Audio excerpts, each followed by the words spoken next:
Okay, so Jane, tell me a little bit about when I know your team was pretty scattered, right? So you Correct. had folks from Florida and folks from the North Central jurisdiction, is that right? That's right. Okay, so tell me in your training and your prep, what conversations did you have about COVID? Like, were there any hangups about going? How did that conversation go? Well, I think because we've all lived with it for so long that it's not news to anybody. And the people, and because of COVID, all of us are getting more comfortable communicating via Zoom or GoToMeeting or some other software program. And I think that helped us to be able to plan. And we did have regular and probably more frequent meetings online than we would have had we been all local and just meeting face to face. So, you can say that it may be bad, but also there's the positive side of having that technology available to communicate. What we did is we were in close communication with our host. And I think that's very helpful. And one of the ways that we communicated, and I would recommend it to other leaders if they're communicating with someone in a foreign country, was through WhatsApp. And we had a group, a WhatsApp group that was for our team. It was called Panama Pals. And it was messages that just went to the people on our team. So the missionary could post what the most recent restrictions or rules were in Panama regarding travel. And sorry to interrupt, but did those requirements change during your time of planning a lot? Yeah, they did, because I think Panama was very restrictive when we first started planning this. And and they lightened their restrictions as time went on, and we were always aware of that. And we waited. We had a trip planned, and then felt that we needed to cancel it because of some of those restrictions. So, we had it. We were going to go earlier in 2022, and then decided that we needed to, go back to the drawing board and reschedule it for later. And that was a bit of a challenge because people have personal calendars. And one of the people that was going with us who translates for us from Chicago is a pastor of a church there. And so he had to be sensitive to, the demands of his calendar and what was going on in his church. But, everybody, I think a key to it is that when people know what they're going to, and they're motivated and they have a strong desire to do it, that they are willing to make it a priority. Mm-hmm, mm-hmm. And I just compliment the people that went on the team because they were all, teammates with everyone else, and they were supportive, and it made it work very well. Now, when we got to Panama, we knew that when we were going, of course, we all had to take our COVID card, and we all did a home test before we left to make sure that we weren't going to get a surprise when we got to the airport. And because we were coming from two different areas, what we typically did is, because these are veterans, we met in a hotel that everyone was familiar with in Panama City that can be accessed by a free shuttle bus from the airport. Great. And so that way everyone took their flights and were responsible for paying that. That was not included in the cost of the trip. Everyone booked their own flight. The people pretty much from Illinois did go on the same flight, and they met us in the hotel, and we had a dinner together that evening to, kind of regroup. So once you landed in Panama and got off the plane, What was like, did the immigration ask you about COVID? How did that go? That was actually surprisingly easy. Okay. You had to submit in advance. The Panama government had a form that you had to fill out online. And that was submitted before you traveled. Gotcha. So pretty much because of that, they had everything. When you went up to check the immigration officer, he pulled up your file, and you had to answer a lot of questions about, have you been exposed to COVID, and, have you been vaccinated, and do you swear, and all the rest of it. And so actually it was not difficult.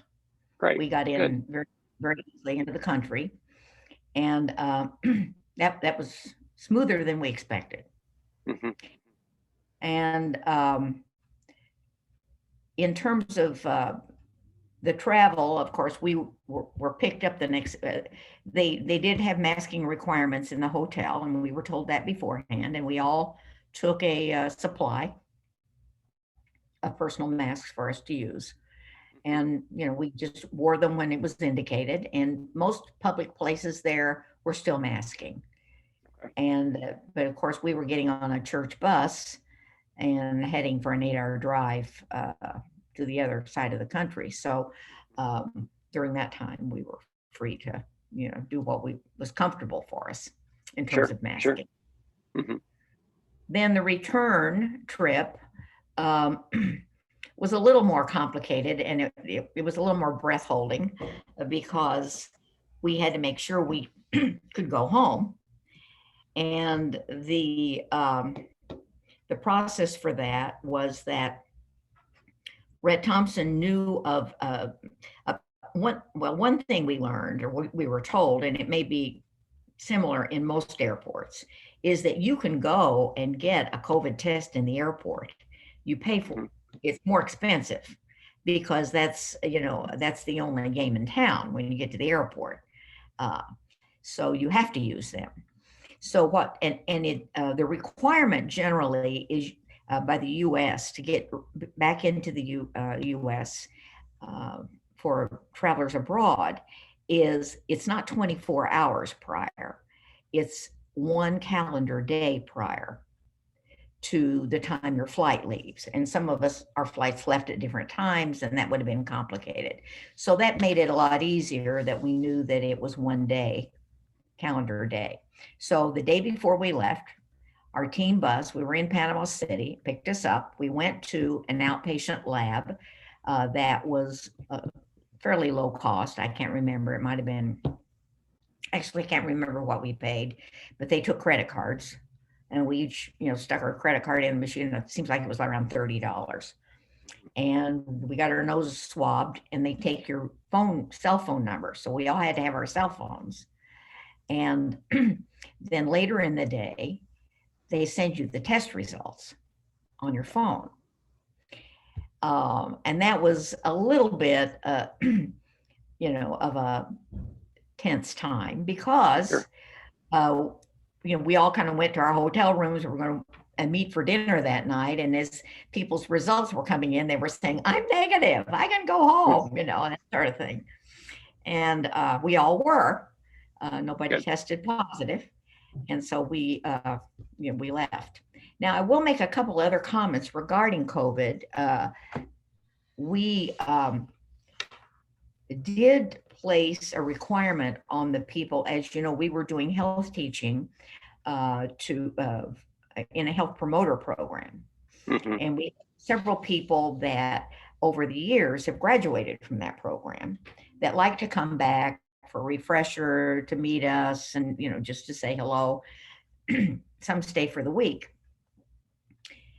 So we told them before we came that the requirement for them to attend was they had to be vaccinated. And there were 2 people in our health promoter program that were due to graduate or to have, it was the 3rd one, and they were going to get their certificate. And we're very gung-ho about the program. had been told that they know somebody that died from it, or the other kinds of Sure. stories. And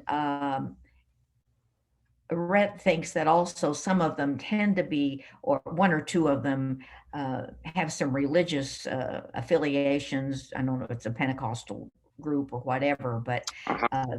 that are sort of warning people that there's Gotcha. danger in the COVID shot. Mhm. And Rhett talked to them personally and told them that, that was the one requirement, because we don't want to be infected. So, Sure. because we want to go home. And two of them did not attend. We did enforce it. And I would say that there were 8 students, 6 showed up for the final course. And then the students that were graduates, we must have had like 16 total, because there were people that had graduated and walked and stayed the week with us. Oh, But great. they were all COVID vaccinated. Some did wear masks and some didn't. But we did make that requirement. Okay. Okay. And it worked out fine. I mean, it was, but I think we were trying to be safe and, and not put unreasonable rules out, but yet, we were trying to be responsible. Yeah. And, Yeah. and we had a good time. Well, and that's fair. So you got your test before you left Panama City. So Right. how did coming through immigration in the U.S. on the return go? Did they ask you about COVID? How was that done? It was the easiest it's ever been for me. Okay. In fact, it was obvious that there were some of us that we were standing close together and we were talking in line, getting ready to go. And, the guy just says, well, you're all together, just come on. It was very laid back. I mean, I was shocked. So did they ask you for proof of a negative test? No. Huh. Okay. Interesting. Okay. So really immigration on the way back wasn't an issue. Yeah. Interesting. So I think everything's lightening up. Yeah. And there may be some inconsistency because people may not be clear on what the rules are on that particular day with the